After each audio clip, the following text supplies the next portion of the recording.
The crystal formations hummed their usual soft melody through the underground caverns of Haven 7. Drell pressed his six-fingered hands against the communication panel, watching the energy readings spike and fall with each desperate attempt to boost the signal. His fur, normally a calm blue-gray, had turned pale with stress over the past 3 days. Above ground, the Wreath were hunting again. The Torvin research colony had been studying the unique resonance crystals for 2 years in peace. Now those same crystals had become their prison. Drell could hear families huddled in the deeper chambers, parents trying to comfort children who asked why they couldn't go outside anymore. The answer was simple and terrible. Outside meant death.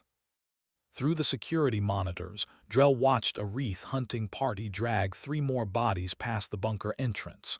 The reptilian creatures moved with casual cruelty, laughing in their harsh language. They weren't killing for food or territory. They killed because they enjoyed it. Drell's primary researcher, an elderly female named Tess, approached with careful steps. Her breathing was labored in the recycled air. Any response to the distress signal? Nothing, Drell admitted, adjusting the transmission frequency again. The clan acknowledged receipt but said they cannot spare military resources. The Heavian Collective sent sympathy but no ships. The others have not responded at all. Tess settled onto a bench carved from stone, her old bones creaking. We knew the risks of distant research. We chose peace over weapons. Peace does not stop predators, Drell said bitterly. He had been against establishing the colony so far from protected space. Now he was right, and it gave him no satisfaction. The communication panel suddenly chirped. Drell's ears perked up as a new message filtered through. The origin code made him blink in confusion. Earth. The planet had only joined Galactic Communications 3 years ago. They were listed as a Class 12 Deathworld, primitive by most standards. This is Earth Defense Command responding to distress signal from Haven 7. We are dispatching a rapid response team. Estimated arrival in 6 standard days. Hold your position. Help is coming. Drell played the message again, certain he had misunderstood. Tess leaned closer, her aged eyes widening. A Deathworld is sending help. They barely have spacecraft. They are the only ones who answered, Drell replied. He transmitted a quick response with the bunker's exact coordinates and current status. 187 survivors. Food for perhaps 10 more days. 13 dead already. What he did not add was his private fear that 10 more days might be generous. The Wreath had stopped being cautious. They were testing the bunker doors now, probing for weaknesses. 6 days later, the clan trading vessel dropped into Haven 7 orbit without fanfare. Hixta, the insectoid captain, had agreed to transport the human team only because the contract paid extremely well. She did not expect the humans to survive. Deathworld species were tough, yes, but the Wreath were legendary hunters. The humans themselves were disappointing to look at. 40 individuals, none standing taller than Hixta's thorax height. They had no natural armor, no venom sacs, no enhanced sensory organs that she could detect. Their leader, a dark-skinned female who introduced herself as Ruth Akafer, spoke in clear galactic common, but with an accent that made certain words sound harsh. "We appreciate the transport, Captain," Ruth said, examining the orbital scans. "Can you give us terrain analysis?" Hixta's mandibles clicked in what might have been amusement. The Wreath have established a base camp here, 30 kilometers from the Torvin bunker. They number between 60 and 70 warriors. The planet's gravity is 1.4 times your Earth standard. The local flora contains toxins lethal to most carbon-based life. Ruth nodded, sharing the data with her team through handheld devices. What about the Wreath ships? 3 hunting vessels, medium class, well armed. Hixta paused. You understand this is not a rescue operation you can win. The Wreath are apex predators. You are 40 soft bodies with primitive weapons.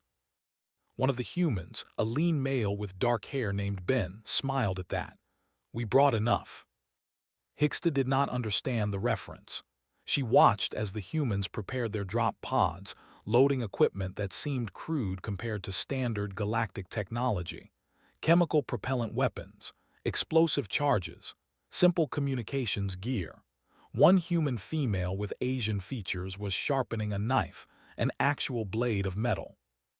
"You plan to fight hunters with knives?" Hicksta asked. The woman, whose name patch read Tanaka, looked up. "Sometimes old ways work best."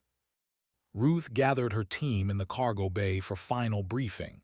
"We have two objectives. First, protect the Torvins. Second, survive. The Wreath think they're the deadliest thing on this planet. Let's teach them about Earth." The drop pods launched during a local storm, streaking through thick clouds toward the surface. Inside her pod, Ruth felt the violent deceleration that would have killed most galactic species. Humans were built for Earth's crushing gravity and harsh conditions. This was uncomfortable, nothing more. Her pod slammed into soft ground, the impact absorbing through military-grade cushioning. Ruth popped the hatch and rolled out, weapon ready. Around her, 39 other pods were landing, her team emerging into the alien forest. The gravity pulled at her, making each movement require extra effort. The air smelled of sulfur and something sweet that was probably the toxic plants. Rain lashed down, warm and acidic enough to tingle on exposed skin. Ruth activated her comm, sound off. One by one, her team confirmed safe landing. No injuries, all equipment functional. They were 50 kilometers from the Wreath camp, in dense forest that sensor sweeps showed was full of native predators. Ben moved up beside her, already scanning with thermal equipment. "Local wildlife is keeping distance. They smell something they don't like." "Us?" Ruth asked. "Probably. We're alien to this ecosystem." Ben grinned. "Let's go introduce ourselves to the Wreath." The team moved through the forest in practiced formations, weapons ready but not firing. They had 6 days before the Torvins ran out of supplies. 6 days to convince the Wreath that Haven 7 was no longer a hunting ground. Ruth checked her weapon one last time and started walking. Behind her, humanity's first rescue mission into galactic space began with nothing but determination and 40 volunteers who refused to ignore a call for help. The Wreath warrior called Venix crouched near the perimeter sensors, studying the readings with growing confusion. Something had triggered the motion detectors 3 times in the past hour, but thermal scans showed nothing. Probably just the local wildlife testing their boundaries again. He stretched his long limbs, feeling the pleasant burn of muscles ready for the hunt. The Torvins were proving disappointingly easy prey, but that would change soon. Scath, their pack leader, had promised a final grand hunt tomorrow. They would breach the bunker and take the remaining Torvins all at once. Venix never saw the human approaching from behind. Yuki Tanaka moved through the alien forest like water flowing around rocks, her footsteps silent despite the heavy gravity. She had learned stealth in Earth's densest jungles, where predators could smell fear from kilometers away. Here, she simply controlled her breathing and moved with the wind. The tranquilizer dart hit Venix in the neck. He had time for one confused hiss before collapsing. Yuki caught him before he hit the ground, dragging his unconscious form into the bushes. She stripped his weapons, disabled his comm unit, and left him sleeping peacefully. "Sentry down," she whispered into her radio. "Number 7. Ruth's voice came back steady. "Copy, Team 2 status."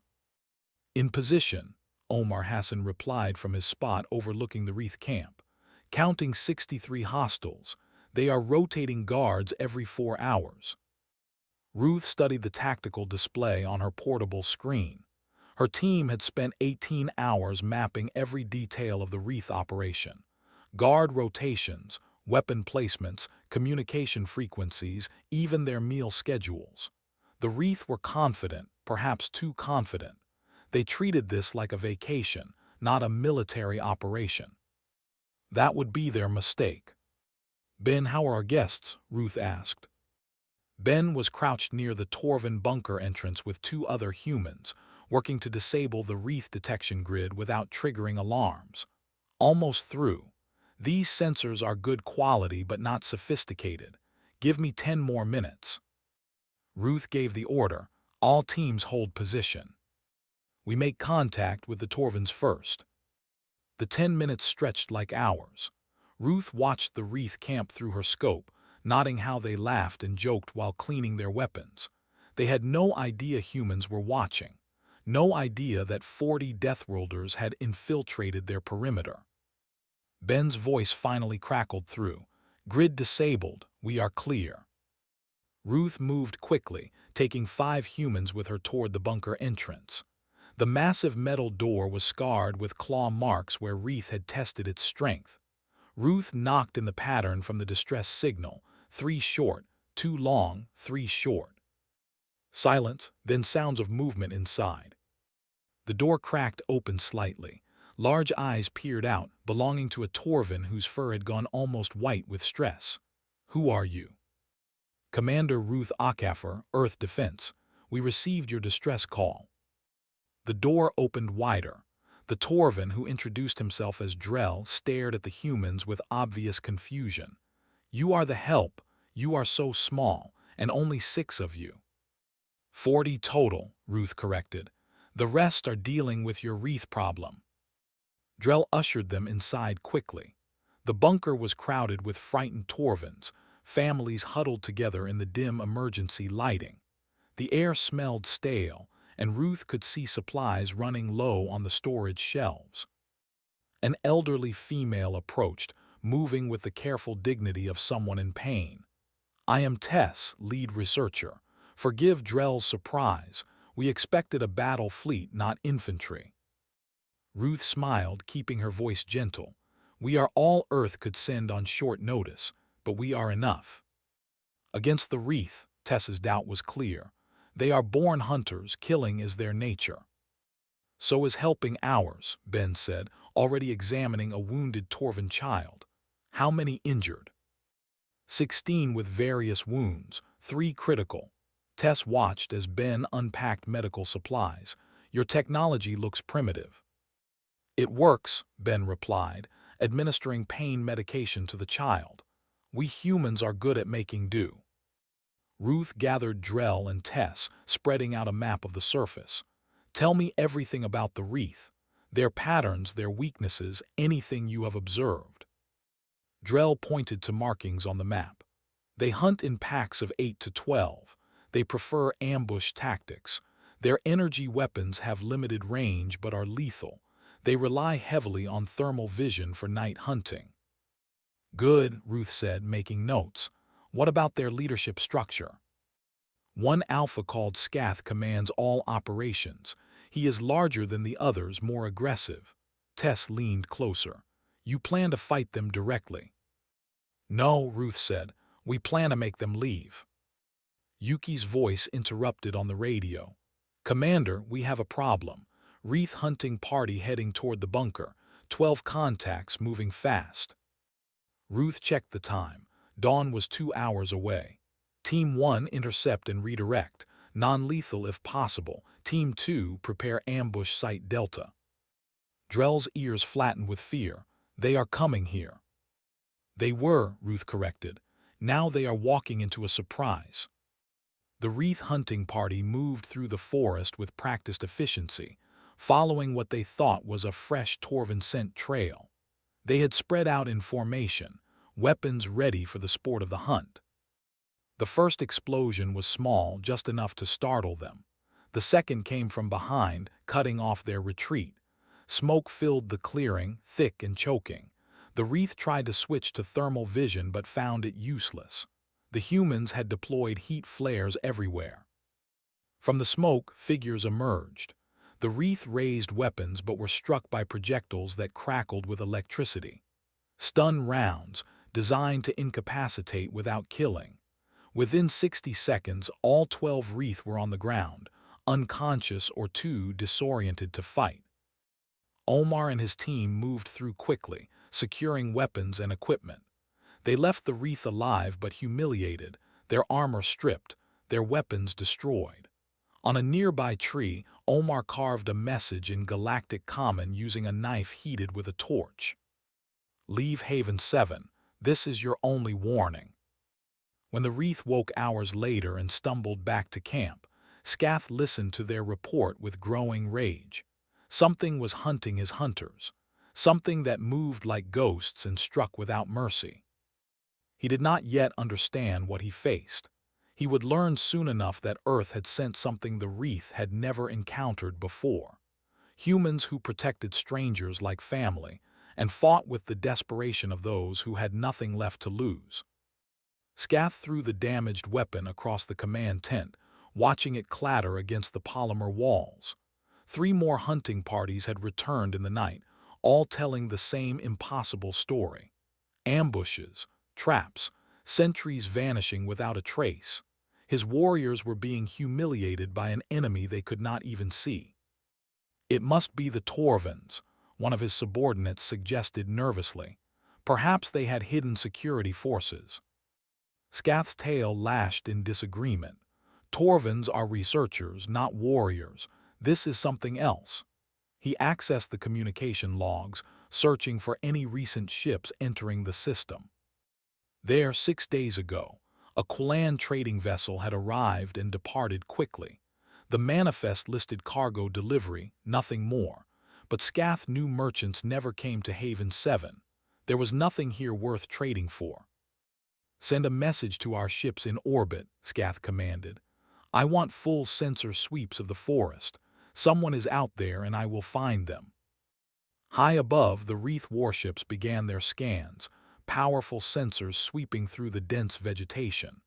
They detected the Torvin bunker easily, its metal signature obvious. They found local wildlife, the energy signatures of their own camp, but nothing else of significance. What the sensors could not detect were 40 humans lying perfectly still in camouflage positions, their body heat masked by thermal blankets, their equipment powered down. Ruth waited beneath her cover, counting seconds as the sensor beam passed overhead 3 times before moving on. "Clear," she whispered. "They cannot find us with standard scans." Grace Park, the team's engineer, was studying captured Wreath technology with fascination. Their sensors are designed to detect energy signatures and movement. They are not looking for low-tech threats.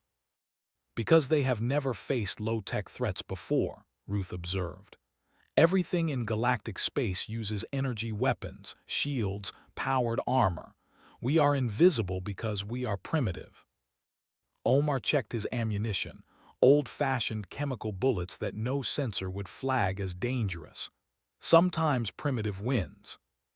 The new plan was riskier. Ruth needed to split her forces even further. 30 humans would continue harassing the Wreath ground forces. 10, including Ruth, would attempt something that every military advisor on Earth had called insane. They were going to steal a Wreath warship. "The orbital strike order came through an hour ago," Grace explained, showing Ruth the intercepted communication. "At dawn, they will bombard the bunker from orbit.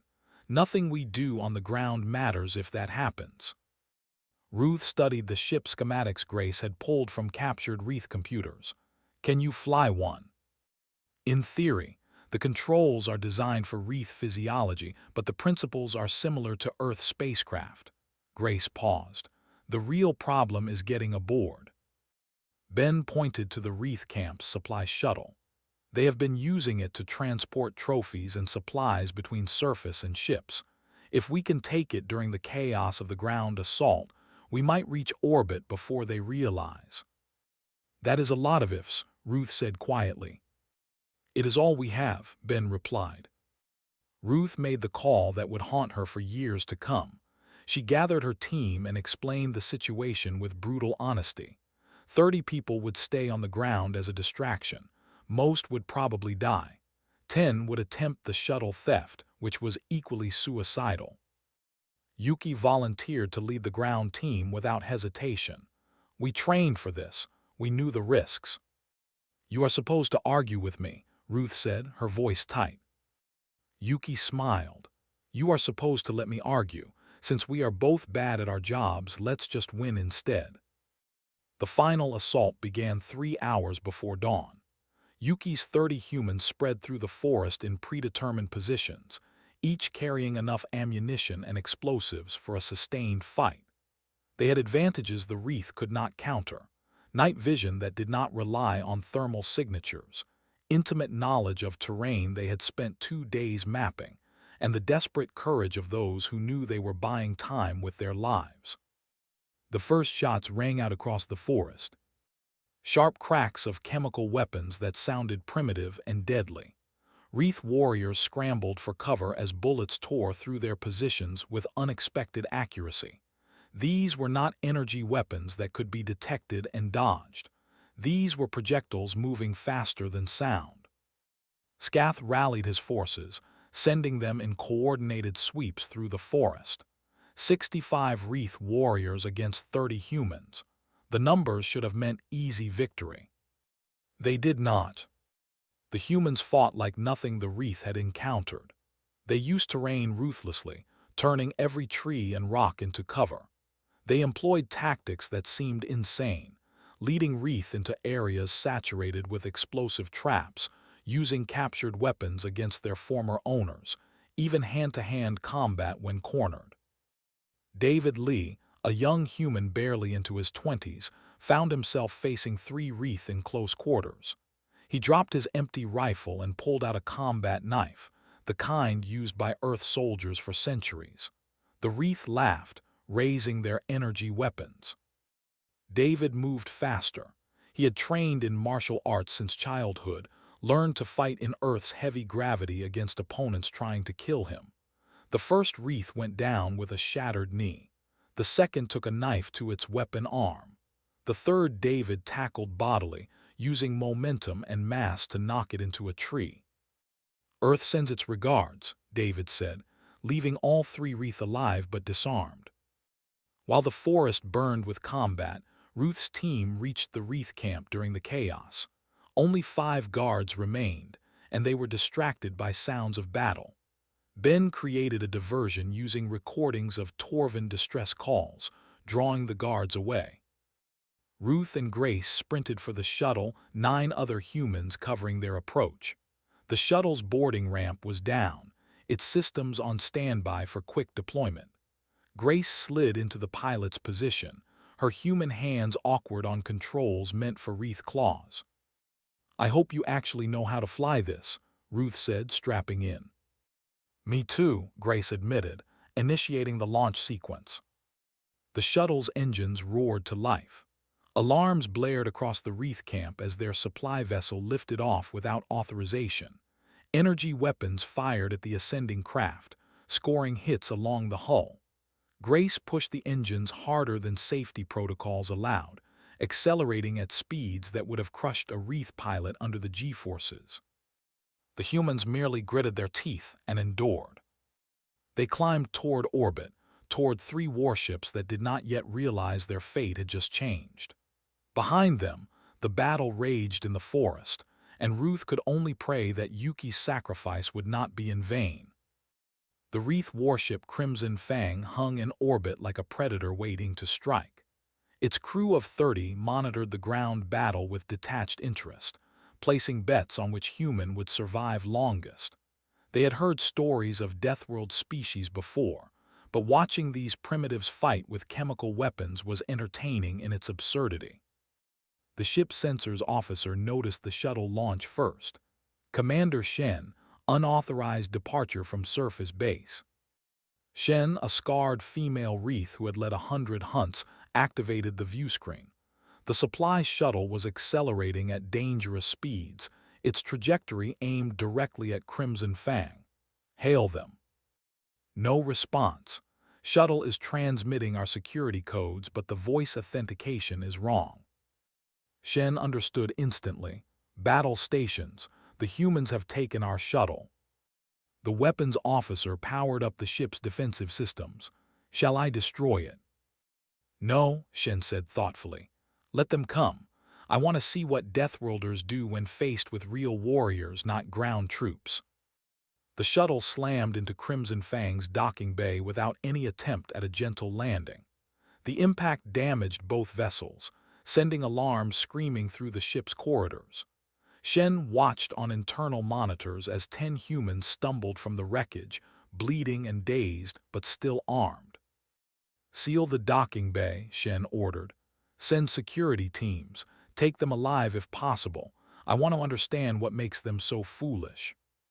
20 Wreath warriors converged on the docking bay, energy weapons charged and ready. They expected the humans to surrender, outnumbered and trapped. Instead, the humans opened fire immediately, their primitive projectile weapons making sounds that echoed through the metal corridors. The Wreath had trained for boarding actions, practiced in simulations and drills. But they had always trained against opponents who fought like they did, with energy weapons and shields, following predictable tactical patterns.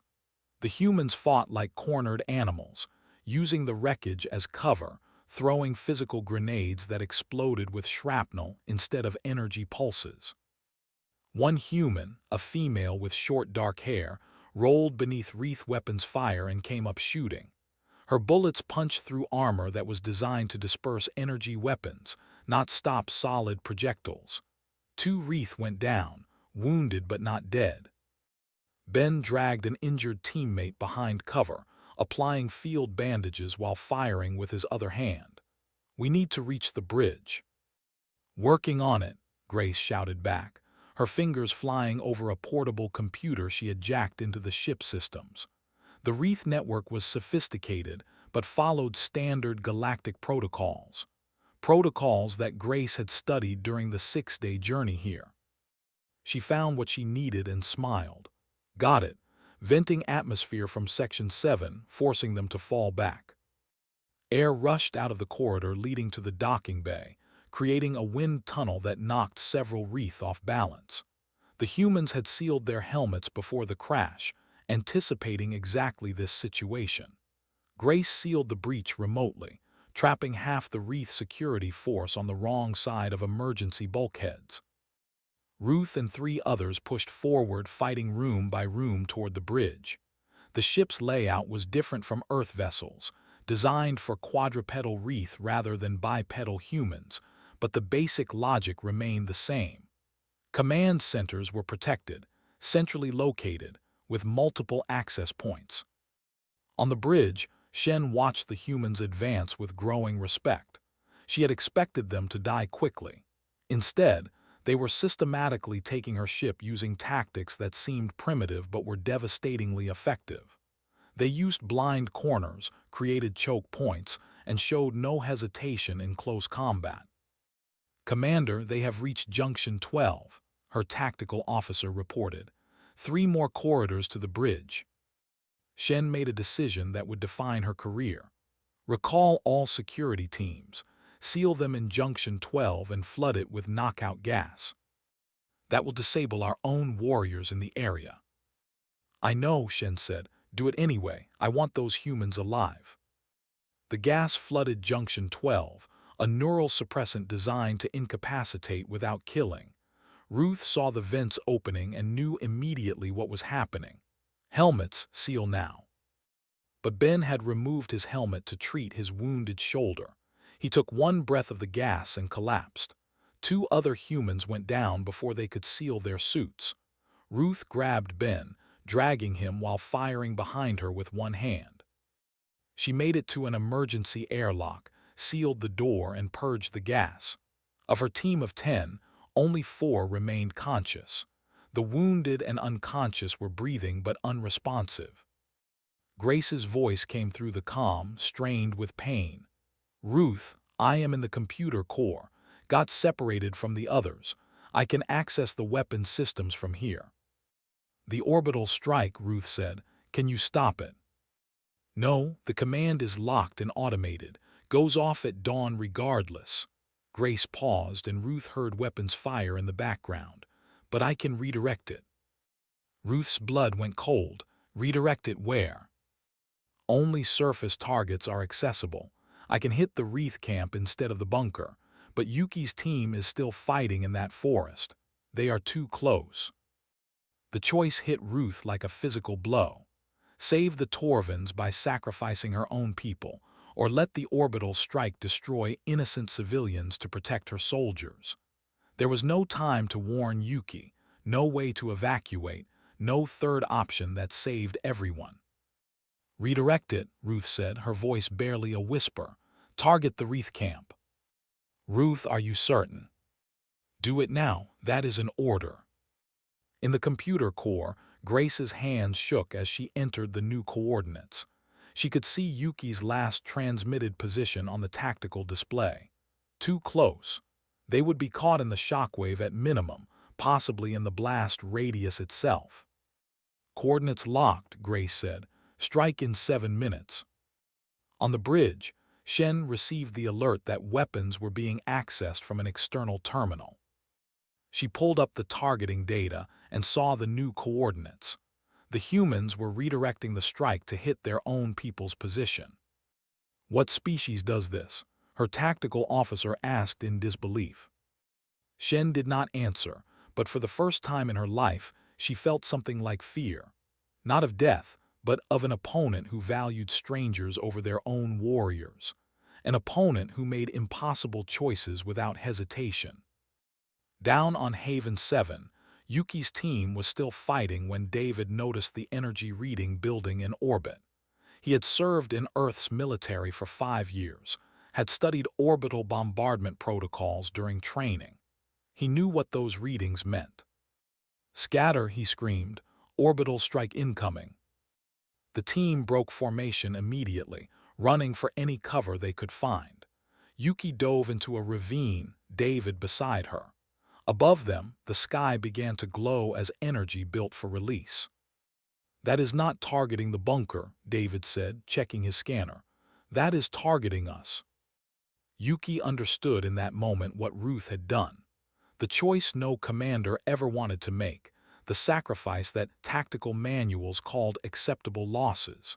She grabbed David's arm and pulled him deeper into the ravine. "Ruth is saving the Torvins," Yuki said simply. "Now we save ourselves." The orbital strike was beautiful in its terrible precision. A lance of concentrated energy that turned night into artificial day, burning atmosphere as it descended toward Haven 7's surface.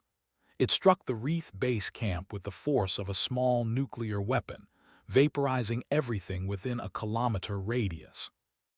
The shockwave that followed was what killed and wounded. It rolled through the forest like an invisible wall, snapping trees that had stood for centuries and hurling debris at speeds that made them deadly projectiles. The Wreath warriors who had retreated to their camp never knew what hit them. They simply ceased to exist in a flash of light and heat. Yuki felt the ground heave beneath her, felt the air itself become something solid that slammed into her body. The ravine protected her from the worst of it, but the tree that crashed down into the ravine did not care about protection. David saw it falling and threw himself over Yuki, taking the impact across his back. She heard him scream, heard bones break, and then there was only dust and darkness. When Yuki regained consciousness, her ears were ringing so badly she could not hear anything else. She tried to move and realized David's body was still covering her. She pushed him gently aside, her hands finding wetness that she knew was blood. "David," she whispered, though she could not hear her own voice. "David, stay with me." He was breathing, but barely. The tree had crushed his spine, shattered ribs, caused internal injuries that were beyond field medicine. Yuki activated her emergency beacon and began searching for other survivors. She found 8 humans alive in the next hour. Some were wounded badly, others merely bruised and deafened. 14 were dead, crushed by debris or caught too close to the blast zone. Yuki marked each body's location with transmitters, promising herself she would return for them. Sarah Kim, one of the team medics, crawled over to David and examined him with shaking hands. She looked at Yuki and shook her head slowly. "Spinal damage, internal bleeding. I can keep him comfortable, but without real medical facilities, he has maybe an hour." David opened his eyes, focusing on Yuki with effort. His lips moved and Yuki leaned close to read them. Did we win? I do not know yet, Yuki admitted. But the Torvins are safe. That counts as winning. David smiled at that, blood on his teeth. Good. Tell Ruth she made the right call. He died 20 minutes later, Yuki holding his hand while Sarah administered enough painkillers to make his passing peaceful. Yuki did not cry. There was no time for tears, not when 8 injured people needed her to be strong. High in orbit, Ruth felt the ship shudder as the orbital weapon discharged. She stood in the corridor outside the bridge, surrounded by unconscious team members and sealed behind emergency bulkheads. Grace's voice came through the comm, weak and pained. Strike successful. Reeth base camp is gone. Ruth closed her eyes. What about our people? I am reading 8 emergency beacons. 14 are not transmitting. Grace paused, her voice breaking. David's beacon just stopped. Ruth allowed herself 5 seconds of grief. That was all she could spare. Can you still access ship systems? Yes, but Reeth security is closing on my position. I am trapped in here. Hold them as long as you can. I am coming. Ruth turned to the 3 conscious humans with her. We take the bridge now, whatever it costs. Grace is buying us time with her life. She placed charges on the bridge door, shaped explosives designed to cut through reinforced metal. The blast was controlled, precise, and completely unexpected by the Reeth inside. Ruth went through the smoking hole first, firing as she moved. Shen was waiting, her personal weapon drawn. The 2 commanders faced each other across the bridge, surrounded by chaos and smoke. Neither fired immediately. Your people on the surface, Shen said in careful galactic common. You killed them to save the Torvins. I gave them a chance to scatter, Ruth replied. It was more than the Torvins had. That is not mercy. That is cruelty to your own warriors. Ruth's weapon did not waver. It was necessity. We do what is needed, not what is easy. Shen studied this small human who had captured a warship with 10 soldiers and sacrificed half her ground force without hesitation. In Reeth culture, such ruthlessness was supposed to be their exclusive trait. Seeing it in a species that claimed to value compassion was deeply unsettling. What do you want? Shen asked. I want you to leave Haven 7, take your remaining ships and go. Ruth gestured to the view screen showing the planet below. There is nothing for you here except defeat. You hold 1 ship, I command 2 more. Your orbital weapon is offline, Grace's voice interrupted through the ship's speakers. I have locked every weapon system on this vessel. If your other ships fire on the Torvin bunker, I will detonate this ship's reactor. We are close enough that the explosion will damage both of them. Shen's tactical officer confirmed the threat. She has access to reactor controls. The detonation sequence is armed. A bluff, Shen said, but her voice lacked conviction. We flew a stolen shuttle into your warship, Ruth pointed out. We redirected your orbital strike onto our own people. Does any of this seem like bluffing? Shen was a warrior, had been her entire life. She understood tactics, knew when a position was untenable. The humans had not just defeated her force, they had humiliated the Reeth's reputation. The legendary hunters had been beaten by 40 primitives who should have died easily. What are your terms? Shen asked quietly. Help us evacuate our wounded, repair the Torvin bunker, then leave and never return to Haven 7. Ruth lowered her weapon slightly. Do this, and we say nothing about what happened here. The galaxy never needs to know the Reeth were beaten by newly contacted Deathworlders. It was the offer that saved Shen's pride while ending the conflict.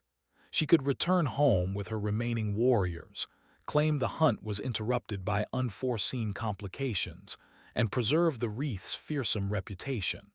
Or she could fight and likely lose everything, including her life and her honor. Agreed, Shen said, but I will remember this, remember you. Good, Ruth replied. Maybe next time you receive a distress signal, you will think twice about hunting those who cannot defend themselves.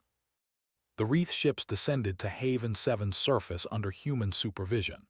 Their medics treated the wounded humans with surprising skill, their technology more advanced than Earth's in many ways. Yuki watched them work on her injured team with mixed feelings. These were the same species that had hunted Torvins for sport. Now they were saving human lives. Shen approached Yuki personally, examining the field of human dead marked by transmitters. Your commander sacrificed you to save aliens she never met. How do you accept this? Yuki looked at the Wreath commander with tired eyes. We volunteered knowing we might die. Ruth made the call that saved innocent people. That is what humans do. 3 days after the battle, the clan trading vessel returned to Haven 7 orbit. Captain Hicksta expected to find wreckage and corpses. Instead, her sensors showed the Wreath warships were in orbit with weapons powered down, and human emergency beacons were transmitting from the surface. This makes no sense, Hicksta muttered, her mandibles clicking nervously. The Wreath should have slaughtered them. Her crew scanned the surface, finding the massive crater where the Wreath base camp had been. They detected Torvin life signs still safe in the bunker. Most confusing of all, they found humans and Wreath working together to repair surface structures. Hicksta sent a message to all ships. What is happening down there? Ruth's voice replied, exhausted but steady. Clean up operations, Captain. The Wreath are leaving once we finish evacuating our wounded. You defeated them. Hicksta could not hide her shock. We convinced them that Haven 7 was not worth the trouble, Ruth said carefully. Now, can you provide medical support? We have critical casualties. The clan vessel descended to the surface, its advanced medical bay treating the human wounded with technology that seemed like magic compared to Earth's capabilities. Ben, who had recovered from the knockout gas, worked alongside clan doctors, learning their techniques while teaching them about human physiology. Your species heals remarkably fast, one clan medic observed, watching a human with a broken arm regain mobility in just 2 days. And your pain tolerance is extraordinary. Comes from living on a death world, Ben replied. You adapt or you die. In the Torvin bunker, Drell and Tess were meeting with Ruth to discuss what came next. The research colony was damaged but salvageable. The crystals they had been studying were intact, but the trauma of the attack had shaken everyone. Some of our people want to abandon Haven 7, Tess admitted. They say it is too dangerous, too remote. Ruth understood. She had seen combat trauma before, knew how fear could poison even the bravest hearts. What do you want? I want to continue our research, Tess said firmly. These crystals could revolutionize galactic energy production, but we cannot defend ourselves against another attack. Then let us help. Ruth pulled up a proposal she had been working on. Earth will station a small security team here, not an army, just enough to provide early warning and basic defense. In exchange, you share your research with Earth scientists. Drell's ears perked up with interest. A partnership between Torvins and humans. Why not? Ruth smiled. We are both peaceful species who value knowledge. Seems like a good match. Tess studied the human commander, seeing past the military bearing to the person underneath. You lost 14 warriors to save us. How do we repay such a debt? You already did, Ruth said softly. You sent a distress call. You trusted that someone would answer. That trust is repayment enough. The Wreath departed Haven 7 6 hours later, their ships leaving orbit in formation. Shen sent one final message to Ruth before jumping to faster-than-light speed. Commander Akafor, the Wreath will not forget this encounter. You have earned something few species achieve, our respect. Ruth watched the ships vanish from sensors, feeling the weight of everything that had happened. 14 dead, 26 wounded, a warship captured and returned, an entire species forced to reconsider their place in the galaxy. And 200 Torvins saved. Yuki joined her at the observation point, limping from injuries that were still healing. Do you think they will tell anyone what happened here? No, Ruth said. It would damage their reputation too much. They will claim they left for other reasons, that Haven 7 was not worth their time. So we get no credit for the victory. Ruth shrugged. We did not do it for credit. We did it because someone asked for help. Word of the Haven 7 incident spread through galactic networks anyway, carried by the clan who witnessed the aftermath. The story grew with each retelling. 40 humans had defeated 70 Wreath hunters, captured a warship, forced the legendary predators to retreat. The details varied, but the core truth remained. Earth's reputation changed overnight. Requests for human security personnel flooded Earth's communication systems. Peaceful species who lived in fear of raiders and pirates suddenly saw humans as potential protectors. Aggressive species that had dismissed Earth as primitive began reassessing their position. The Galactic Assembly debated Earth's status for weeks. Some members argued that any species capable of defeating the Wreath deserved full membership immediately. Others worried about admitting a Deathworld species with such ruthless tactical abilities. In the end, a small delegation of peaceful species led by the Torvins made the case that convinced everyone. Drell spoke before the assembly, his voice steady despite his fear of public speaking. The humans did not come to Haven 7 for profit or glory. They came because we asked for help. They lost warriors protecting people they never met, from a species they barely knew existed. This is not ruthlessness. This is compassion with the courage to act. Earth was granted full Galactic Assembly membership with only 3 dissenting votes. Ruth received the news while still on Haven 7, overseeing the construction of Earth's first permanent off-world security outpost. 6 months after the battle, a monument was erected at the site where David and 13 other humans had died. The Torvins built it from their precious resonance crystals, creating pillars that hummed with harmonic frequencies in the wind. Each pillar bore a name and a simple inscription. They came when we called. They stayed until we were safe. They gave everything so strangers might live. Ruth attended the dedication ceremony with the surviving team members. Yuki, fully healed now, stood beside her in dress uniform. Ben and Grace were there, along with Sarah and the others who had made it through. 26 humans who had volunteered for a suicide mission and somehow survived. Tess activated the monument's resonance system, and the crystals began to sing. The sound was unlike anything from Earth, a chorus of pure tones that seemed to speak of loss and hope and gratitude all at once. David would have liked this, Yuki said quietly. He would have complained about the ceremony, Ruth replied, said it was too much fuss for just doing his job. That is why he deserved it. Years later, when other species received distress calls from distant colonies or research outposts, they knew who to contact. Earth had become the galaxy's rapid response force, not through superior technology or overwhelming firepower, but through simple willingness to answer when someone asked for help. Ruth eventually trained hundreds of new recruits in the tactics developed at Haven 7. She taught them about sacrifice and impossible choices, about fighting smart instead of fighting hard, about protecting those who could not protect themselves.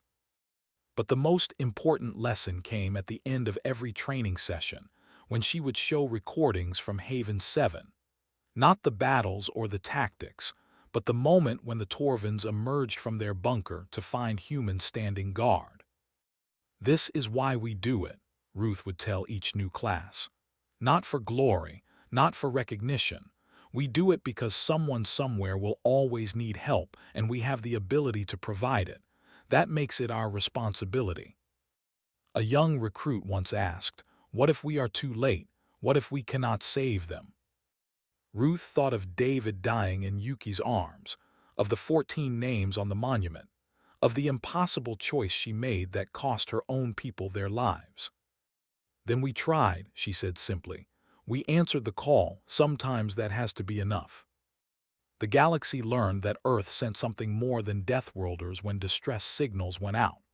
They sent humans who understood that courage meant doing the right thing even when success was not guaranteed, who protected strangers like family, who made impossible choices and lived with the consequences.